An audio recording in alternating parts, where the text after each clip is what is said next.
როგორც მოვისმინეთ და ისმენთ თქვენც ალბათ ბოლო დღეების განმავლობაში პარტიების წარმომადგენლების პოზიციებს პრაქტიკულად აი მათი უმრავლესობა ამბობს რომ აქვთ ასეთი განწყობა რომ ისინი შეძლებენ კოალიციურ შეთანხმებას მათ შემდეგ რაც დასრულდება 26 ოქტომბრის არჩევნები ნახავენ რამდენი მანდატი აქვთ როგორი იქნება გადანაწილება მათ შორის როგორი იქნება ნდობის მანდატი ამორჩევლის მხრიდან და ამის შემდეგ ისინი ჩვეულებრივად შეთანხმებიან აი გამყრელზე ამბობდა რომ ყველა ძირითად ოპოზიციურ პარტიასთან უკვე მაქვსო კონსულტაციები და საფრთხე არ არსებობს რომ ვერ შევთანხმდეთო.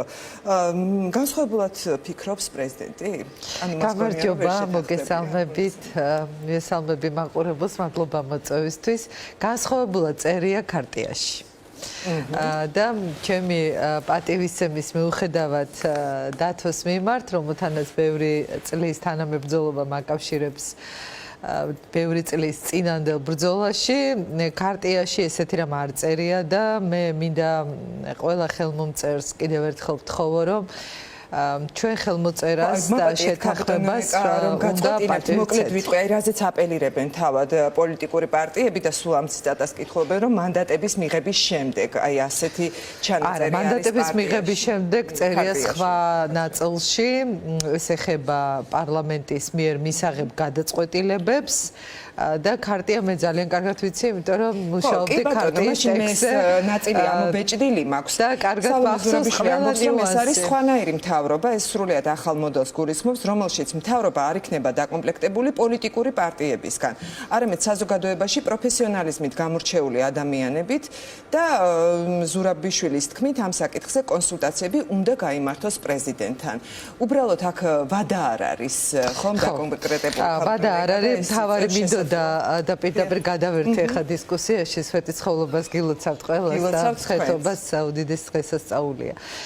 და მინდა დავიწყო იმით, რომ მე პირადად ვარ ძალიან კეთილგანწყობილი და ძალიან გულშემატკივრობ, რომ ეს ქარტია შესრულდეს და ეჭვი არ მეპარება, რომ გამარჯვება და ცვლილება დადგება, მაგრამ ამას ნამდვილად უნდა ხელი შეწყობა და მე როგორც ამ ქარტიის ესეთი ერთ-ერთი გამორჩეული ვიტყოდი, დამცველი და მინდა რომ ეს ქარტიის პრინციპები მალე რეალიზდეს, ეს არის სასიცოცხლოდ მნიშვნელოვანი ჩვენი ქვეყნისთვის და ასევე კარგად მახსოვს მოლაპარაკების პროცესი, როდესაც ქარტიის ირგვლივ ხელმოწერები უნდა შემდგარიყო ვიყავი ამ პროცესში უშუალოდ ჩართული, ამიტომ ყველა ეს ნიუანსი მახსოვს და მათ შორის ფორმულირება, რომელიც დაიხვეწა ბოლოს და ისე ჩამოყალიბდა, როგორც ჩამოყალიბდა. ყველაზე მნიშვნელოვანი მგონია ამ ეტაპზეც, იმ ეტაპზეც, როდესაც დადგება ქარტიის ამოქმედების საკითხი, არის ნდობა. და ნდობა დამოკიდებულია ჩვენ როგორ ვეპყრობით ჩვენს ხელმოწერას თუ შეთანხმებას. ქარტიაში გასაგებად და ცხადად წერია, ეს არის რა თქმა უნდა ცოტა უჩვეულო და არასტანდარტული შემთხვევა, რომ ერთი ეს იყო დროებითობა პარლამენტის და ამაზეა მიბმული სწორედ ამ პრინციპს ებმის სწორედ ის რომ პროფესიული მთავრობაც დროებით უნდა ყველაფერი დროებითია, მაგრამ ლაპარაკია კონსტიტუციით გასასრულ ვადაზე უფრო მცირე დროით. ხო, იმიტომ რომ წერია პარლამენტამდელ არჩევნებთან დაკავშირებით ზუსტად მახსოვს ბოლო ფორმულირება რომ ჩასწორდა, რომ აი საკითხები რაც ქარტიაში ამ შესრულების შემდეგ მომზადდება ვადამდელი არჩევნები. დროებითი მთავრობა ნიშნავს სწორედ იმას, რომ რადგან პარლამენტიც არ იქნება სრული ვადით და ეს არის პირველი გარდამავალი ეტაპი ამ რთული არჩევნების შემდეგ მთავრობაც უნდა იყოს შერჩეული ისეთი, რომლის წარდგენა პრეზიდენტს გადაეცა ამ შეთანხმებით, რომ მან აჩვენოს პროფესიული გამოცდილება და ააზღვიოს შიშები, რაც აქვს ამორჩეველს, რომ მას უნდა რახოს სხვა უკეთესი ახალი არაწარსული და არა ის, რასაც ახლა ხედავს და ამიტომაც აქ ეს წერია, რომ პარტიები კი არ თანხმდებიან და თავად კი არ იწყებენ კონსულტაციებს არჩევნების შემდგომ, არამედ პრეზიდენტს დელეგირება გაუკეთეს მთავრობის წარდგენის, თუმცა პრეზიდენტმა არჩევნების შემდეგ რომ მოხდეს, რატომ არის აქ მნიშვნელოვანი არჩევნებამდე, თქვათ 10-12 დღით ადრე, როცა ამბობენ პოლიტიკური ძალების წარმომადგენლები, რომ ეხლა მართლა გადამწყვეტი ფაზაა, ხო, საარჩევნო კამპანიის და ეხლა ყველაზე აქტიურები უნდა იყვნენ ველზე სწორედ და იმ ადამიანებთან, ვისთანაც აი უშუალო შეხვედრებით მათ შორის ის ნდობა უნდა მოიპოვონ, რომ мотивация მისცეს სამრჩეველს, რომ მივიდეს და გააფერადოს, ხო, მათი ნომერი. აი ახლა რატომ არის მნიშვნელოვანი ასეთი გადამწყვეტი, რატომ არის პრეზიდენტისთვის, რომ ახლა მოხდეს? პრეზიდენტისთვის კი არ არის გადამწყვეტი. პრეზიდენტი პირველ რიგში ქარტიას იცავს, ისე როგორც ყველამ უნდა დავიცვათ, ვინც ხელი მოვაწერეთ და პრეზიდენტი ცდილობს ამ პარტიებთან კონსულტაციებით საერთო შეჯერებული მათ შორის მთავრობასთან დაკავშირებითაც ხომ მართავს ის ამ კონსულტაციებს, რომ შეჯერებული იყოს პოზიცია. ეს არის კარგი პროცესი, მაგრამ რატომ მნიშვნელოვანი? რატომ მნიშვნელოვანი? ქარტიაში ხომ არ წერია, რომ ეს აუცილებლად არჩევნებამდე უნდა მოხდეს. არა, ესე კონკრეტულად არ წერია. არა, მანდატები არ წერია. მანდატები ებმის იმას, რომ უნდა შეასრულონ ამ ქარტიაზე. არა, მოდი ორ ნაწილად გავყოთ, ასე არ არის, თორე ფორმულირება წავიკითხოთ ზუსტად. მანდატების ნაწილი ჯერც ერთი ეს წერია დასაწყისში, როდესაც ხდება რა უნდა გააკეთოს პირველი პარლამენტმა. ეს არის სამოქმედო გეგმა.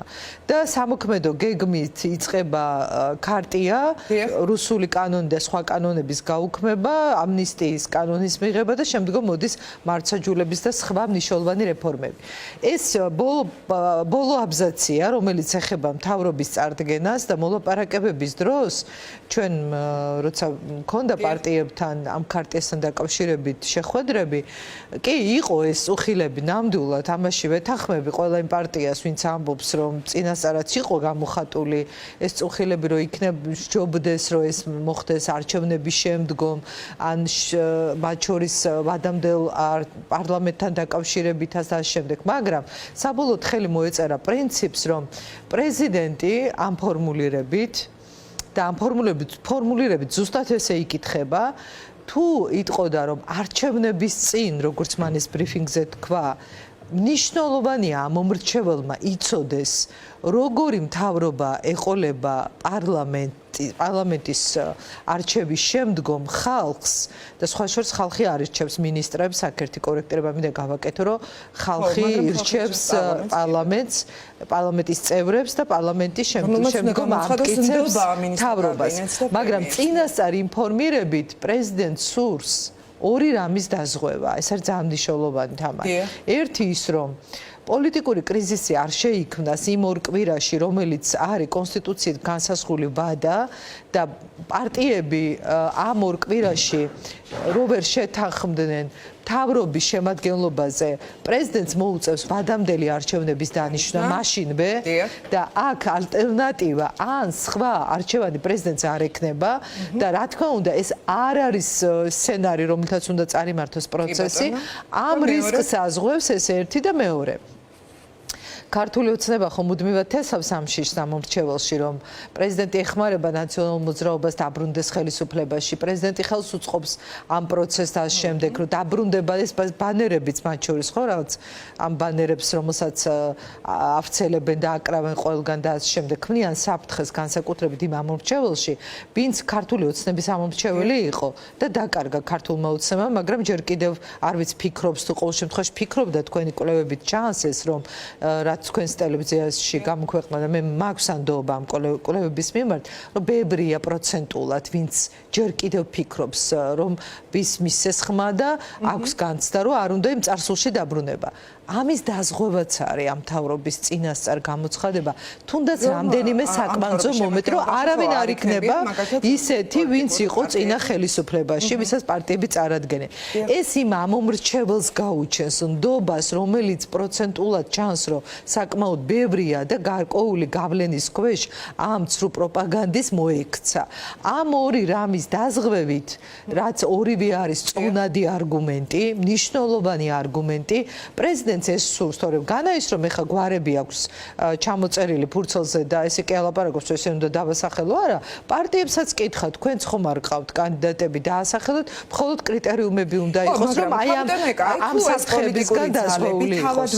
მე მგონი რომ ეხა ამ პოლიტიკურ კოალიციებსაც ძალიან კარგად ესმით, რომ ორ კვირაში თუ ვერ შეთანხმდებიან პრემიერზე, პოლიტიკური კრიზისი იქნება და ხელახალი არჩევნების დანიშვნა გახდება საჭირო, თუ თავად იღებენ პასუხისმგებლობას, რომ არ შექმნიან პოლიტიკურ კრიზისს, შეძლებენ მოლაპარაკებას, მათ შორის, რა თქმა უნდა, პრეზიდენტთან ერთად მისი მონაწილეობით კონსულტაციებში და ასევე ნაციონალური მოძრაობა, რა ვიცი, მთელი საარჩევნო კამპანიის განმავლობაში ჩვენ არაერთხელ გავიგეთ, არა მხოლოდ ნაციონალური მოძრაობისგან, სხვებისგანაც, რომ ისინი არაპირებენ, რომ ან ძალოვანი პოსტები, ან რაღაცა ესეთი პორტფელები მიიღონ და დაიკავონ, ხო? რა პრობლემაა, რომ ეს ვაჩვენოთ ხალხს? სჭირდება დამატებითი გადაზღვევა ამ განაპირას, ამ გაცხადებულ პოზიციას, რომელსაც პარტიები თუ გადაუხვევენ, ეს იქნება მათთვის პოლიტიკური ისეთი ფიასკო, რომ შეიძლება პოლიტიკურ და საერთო წასვლად მოუწევს. გეთახმები, ნდობაზეა აგებული ყველა ტიპის ურთიერთობა და მით უფრო სახელმწიფო მართვა.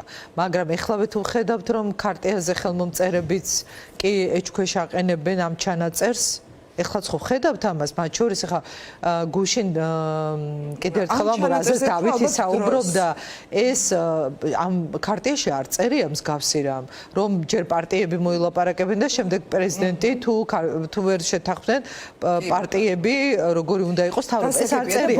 ანუ თუ ვცვლით რომ აიხავე თუ დგას საკითხი ქარტიის ხელმომწერთა შორის ამ პრინციპების შეცვლის, კიდევ უფრო დიდი რისკია შემდგომ.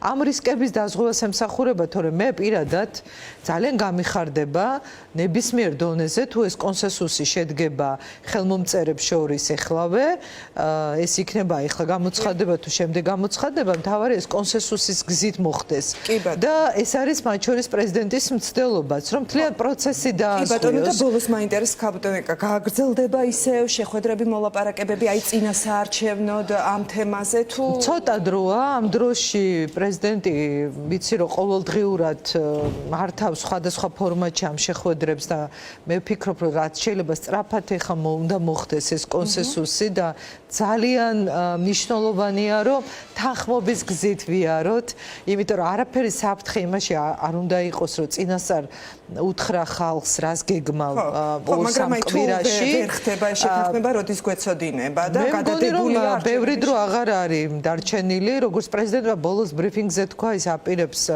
დასახელებას არჩევნებამდე ყოველ შემთხვევაში ასეთია მისი განწყობა, მაგრამ წარადგენს ამ კანდიდატურებს მიუხედავად იმისა, იქნებიან თუ არა მე არ ვიცი სხვა კანდიდატებთან დაკავშირებით პრემიერის გარდა თამარ არის თუ არა ჯერ რაიმე მზაობა, იმიტომ რომ როგორც ვიცი, ჯერ სხვა პოზიციებზე რაიმე შეჯერება არ ყოფილა. თავად პრემიერობის კანდიდატს ეს წერია ქარტიაში. იმ შემთხვევაშიც კი არა, ეს წერია ქარტიაში. ვერ მოხერხდა არა, რომ ეს წერია ქარტიაში. მე კიდე არჩევნებამდე წარადგენს ამას, ხო? ეს თქვა ბრიფინგზე თვითონ მან. მე არ ვიცი შეიძლება შეიცვალოს თუ არ შეიცვალოს, მაგრამ ბოლო პრესკონფერენციაზე ხო ძალიან გასაგება და მკაფიო თქვა და მე კიდევ ერთხელ მინდა უთხოვ ხელმომწერ პარტიებს, რომ ყველაზე მნიშვნელოვანი ხო ეხა ცვლილებებია. ყველაზე მნიშვნელოვანი ხო ის არის რომ ეს ცვლილება მოხდეს და ეს არის პირველი რიგის ამოცანა. მეორე რიგის არის ვის რა პოზიცია ექნება ამ დროებით მთავრობაში. ამიტომ მეორე საკითხმა არ უნდა გადაფაროს პირველი და მთავარი მიზანი დავტოვოთ როგორც ყველასთვის მისაღწევი და ყველასთვის მნიშვნელოვანი საკითხი. დიდი მადლობა. დიდი მადლობა კაპიტანო ეკა, მადლობა.